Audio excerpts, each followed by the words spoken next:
3, 2. All right, welcome to the grouping games discussion for lesson 5. If you look at pages 5, 7, 5, 8, 5, 9 in the book, that covers the introduction to grouping games.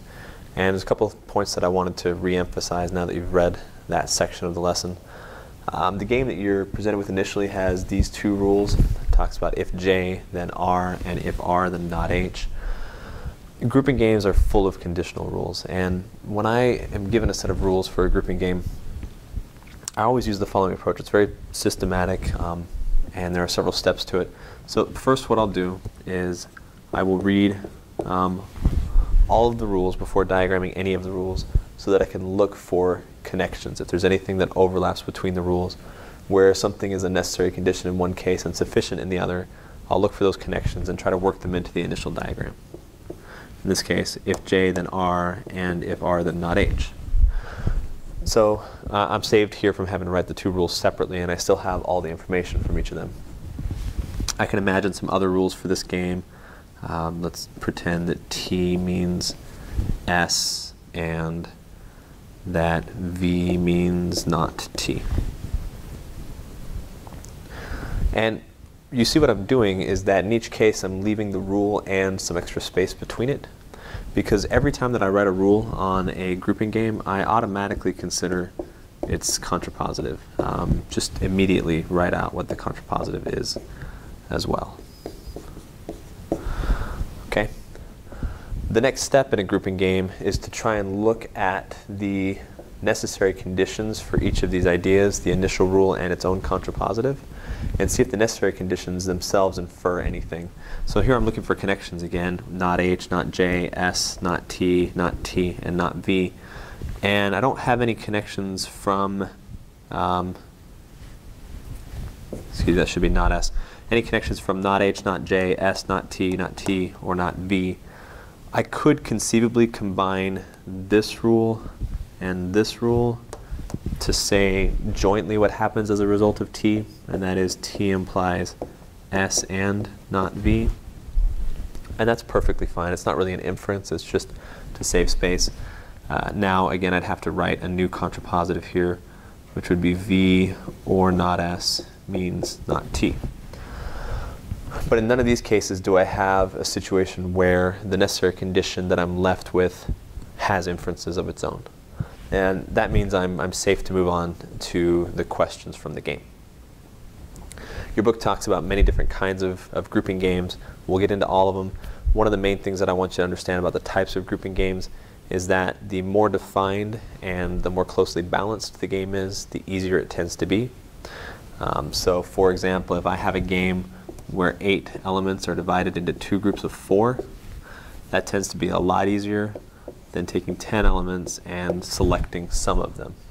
One of the hardest games we'll do actually has this feature where you're told there are 10 things, pick some. There are CDs, some of them are on sale.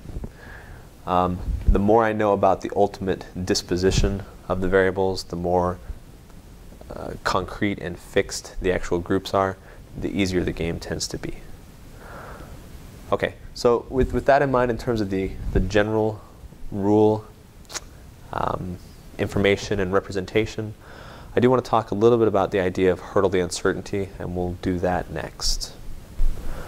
Okay, so we're coming back and we're talking about the concept of hurdling the uncertainty, and what that phrase really refers to is the ability to draw conclusions even when we don't have full information. The LSAT likes to test how you handle ambiguity and how you can resolve uncertainty. This is a great way to practice that. So in this particular game, we're looking at a grouping game where of 3 elements I'm picking 2, and I have one rule to deal with, that is A means not B, or as the book originally words it, A and B can't be selected together. I like to use this kind of representation and simply write out both the initial form and the contrapositive instead of the double not arrow. I'm not a fan of the double not arrow personally. I don't use it in my own diagramming. So this is how you would see my representation. The key thing to understand here is that what this rule prohibits is including both A and B. And I'm sure that seems clear, but think about it a little bit more deeply. if I can't have both A and B in at the same time, what I'm effectively saying is I don't know if anybody from this pair is going to be included, but once someone is included, the other one's not. This rule doesn't force me to include anyone, but I definitely can't include both of them. Another way of saying that is with the current setup that we have, there are two spaces to be included and one space to be excluded. I strongly, strongly, strongly encourage you on your books on page 5-9 to add the out space. You need to have the out space. So add a line, put in another space. We're going to try to account for all three variables. In this case, there are three variables, 2 in, 1 out. Because these two can't both be in, I know that at least one of them is out. And if at least one of them is out, by inference, the other one is in, because there's not room for them both to be out. And then by further inference, C is selected. The reason that I want to really emphasize that out group is because this changes dramatically if I just add one more variable. If I give you one more variable with the same rule, suddenly it's a different ballgame, and you can't just look at the rule and interpret it as either A or B is in. That's not true. The rule means that either A or B is out. And if I'm still selecting just two variables from these four, A or B is out, somebody else is out, two variables are in, I'm no longer certain that one of A or B is going to be included in the setup. It's possible that both A and B are out. All right? What I can't do is have both in. I could have both out. And if they're both out, then C and D are included in the setup. Neither A nor B is included. I want to emphasize again, your book has a diagram that is accurate for 3 elements, but you can't generalize from it. This you can generalize. Anytime that I have this kind of a rule, I can automatically say one of those two variables is out. It's a guarantee that one of the two is out. In this particular case with 4, there's something else that I can also do. Because one of the spaces that's out is reserved for A or B, C and D can't both be out. A and B can't both be in. C and D, because of the spacing, can't both be out. Since C and D can't both be out, at minimum, either C or D is in. Okay, so you can see that there's a little bit of a different implication from having 4 variables versus 3 variables. And what I want you to understand is that you can't look at this rule and simply say one of those two is included. That's not true. This rule says one of those two is excluded. Now let me show you a rule that says one of the two is included. We'll use the same variables and the same spaces. If I give you a rule like this, where I say the absence of C implies that D is included, now I know that at minimum one of these two variables is always in. And the reason for that is that D or C being excluded forces the other variable in. Once D or C is out, the other one's in. I can't put them both out at the same time because that would force one of them in. I call this the Zoolander rule. Y'all are familiar, or some of you are familiar, I assume, with Zoolander. Zoolander's a movie about male models. 2 main characters are named Derek and Hansel. In fact, let's actually, we'll change this. We'll have Derek and Hansel. And I call this the Zoolander rule because imagine that you're taking a photograph of a group of people, and Derek and Hansel are 2 of the people in the group. And Derek and Hansel make an agreement before the pictures are taken, have a secret bargain that in order to ensure that every picture has at least an appropriate minimum level of attractiveness, that there's at least someone hot in the picture at some point, that they're going to try to kind of rig things so that at least one of them is in every photo. So if Derek is taking the picture, he's not in the photo, Hansel has to be. If they swap out, Hansel takes the photo, then Derek is in the photo. If Derek has to take a bathroom break, Hansel is in every photo while Derek is gone. If Hansel needs dessert, has to eat something, then Derek's going to jump in and make sure that he's included in the photos. The cumulative effect of all that is that you never have a photo without any blue steel, and every now and then you have a photo with double blue steel.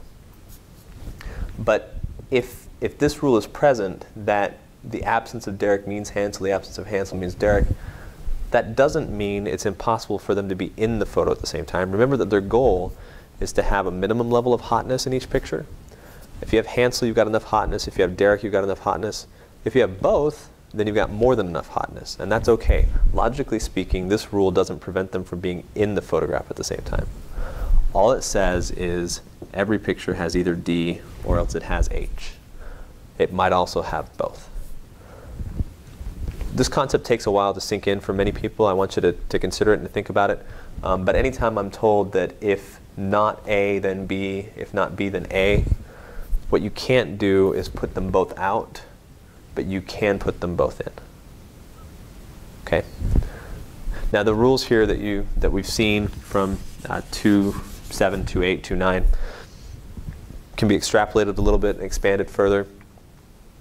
Probably the best one is the last example that you see that has a group of 3 and a group of 2.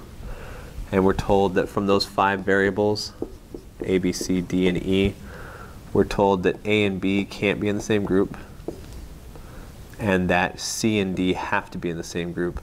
Now there's more than one way to represent C and D have to be in the same group. You could use a double arrow and say if C then D, if D then C. But because I know that this is going to be a group of 3 and a group of 2, I'm going to go ahead and represent it as a block because of the visual impact. This is no more logically correct than saying CD, DC, but it's easier to envision what's happening. This is a defined game, and it's balanced. I'm putting 3 and 2 in, so all 5 variables get a spot. Because all 5 variables get a spot, the rules will actually play out a little bit differently here than they did in the last one. In this case, if A means not B, A is in a group. B is also in a group. And I can say with certainty that whatever group they're in, the other variable's in the other group. So in this case, I get to go ahead and block off a spot in both groups for one person from that pair. A or B here, B or A here. And that has to happen every single time. They're going to be in different groups, but they both appear in a group. Then, of course, I only have 2 spots remaining in this group for CD, and the last spot is given to E. Okay, this doesn't work if I have a setup where I pick 3 and don't pick 2, because in this case, I don't necessarily have to have A or B. I could give both out spots to A and B, and there'd be nobody in the in-group from that relationship. Okay, I'll say that again. Where I have to pick, this is a 3 and 2, where everybody's actually included, a group of 3 and a group of 2. This means I'm picking 3 and not picking 2. In this case, I can just split them up, say 1 per group. But in this case, I don't know that I'm going to use any A's or B's. I might just kick both of them out. So I don't get to do anything here except for what we did originally, which is to say at least one of them is out. That's the only inference I can draw here. Okay, so if there are any questions about that, again, please bring them to class. The grouping games are extremely challenging, and we will spend considerable time working on them. We have lesson 5 and part of lesson 6 to do them. We'll also do grouping games during our test reviews and during our killer logic games in lesson 11. So we will be hitting this topic a lot, and I'm always available to answer questions if you have them. Good luck. Thank you.